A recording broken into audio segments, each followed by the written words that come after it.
Bismillahirrahmanirrahim. Assalamualaikum warahmatullahi taala wabarakatuh.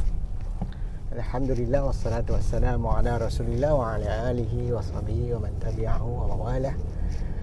Rabbi shrah li sadri wa yassir li amri wa hlul 'uqdatam min lisani yafqahu qawli. Rabbi yassir wa la tu'assir wa yassir wa la tu'assir. Assalamualaikum.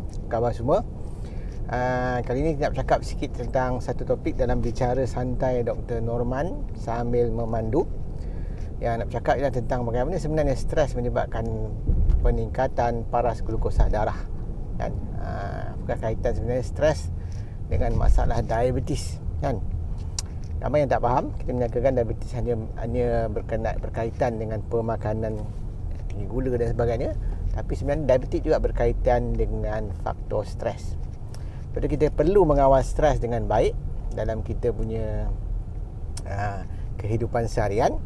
Sebab kena faham, stres sebenarnya boleh meningkatkan paras glukosa darah. Bagaimana sebenarnya ia berlaku? Sebab asalnya stres ni adalah satu perkara fisiologi untuk survival, atau satu protection pada tubuh kita, sebagai satu cara menyelamatkan diri. Iaitu sebagai contoh ceritanya, macam seseorang yang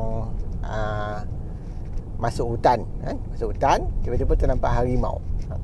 Nampak saja harimau, kita akan stres lah. Siapa yang tak stres nampak harimau tak, kan?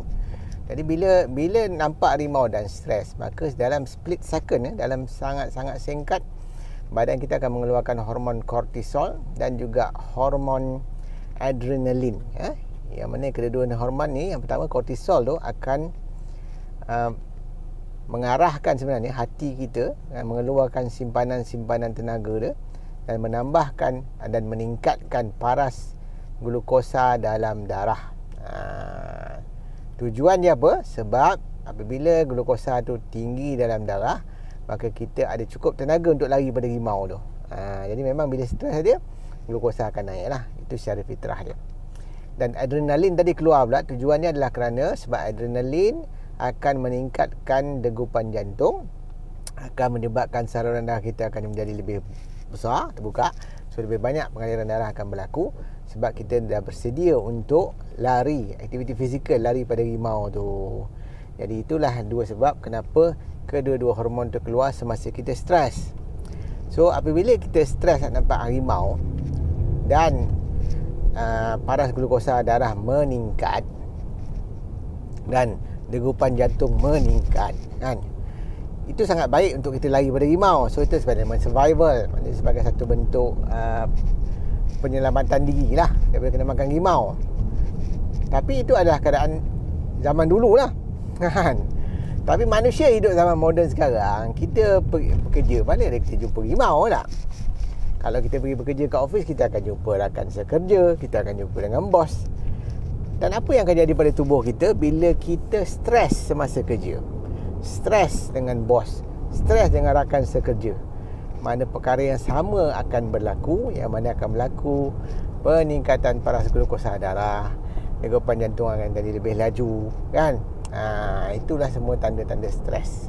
Dan benda itu berlaku setiap hari secara berterusan, dan itu sebenarnya akan akhirnya menyebabkan masalah rintangan insulin dan boleh menyebabkan keradangan meningkat dalam tubuh, yang akhirnya meningkatkan risiko pelbagai jenis penyakit kronik. Itu secara mudah dia, kan? Secara mudah nak cerita dia macam itulah.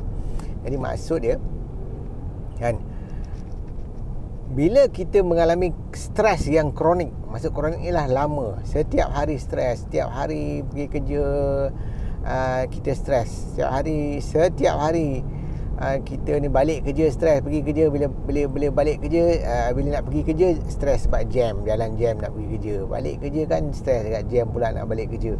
Jadi tengah kerja pun stres juga. Jadi apa jadi pada paras glukosa kita? Sentiasa tinggi dalam darah.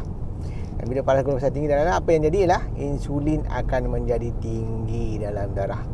Dan paras insulin yang tinggi dalam darah ni akan menyebabkan kita ni secara berterusan, kan, mengalami masalah rintangan insulin. Dan bila ada masalah rintangan insulin, akan berlakulah masalah obesiti, berlebihan berat badan, dan juga akhirnya menyebabkan masalah diabetes. Sebab tu itulah kaitan kenapa stres menyebabkan diabetes. kenapa stres menyebabkan obesiti. Sebab tu dalam penjagaan kesihatan, dalam kita menjaga gaya hidup sihat, pengawalan stres adalah satu faktor yang penting perlu dikawal. Sebab jika kita tidak kawal dengan baik stres kita, dia akan akhirnya menyebabkan pelbagai penyakit kronik. Itulah sebenarnya penting kawal stres dengan baik dan jagalah kesihatan dengan baik di samping pengambilan makanan-makanan yang membantu kita mengawal stres dengan baik. Sebab tu bila kita makan makanan yang sihat, makanan asli, makanan yang melawan keradangan, dia akan membantu kita, tubuh kita untuk melawan kesan buruk daripada stres tadi. Kan? Itu saja. Saya Dr. Noman bin Muhammad Darawi. Bagi yang menonton saya di YouTube, jangan lupa subscribe dan like channel saya. InsyaAllah saya akan berterusan memberikan tips-tips kesihatan yang penting untuk kita semua. Saya sudahi wabillahi taufiq wal hidayah. Wassalamualaikum warahmatullahi taala wabarakatuh. Terima kasih banyak.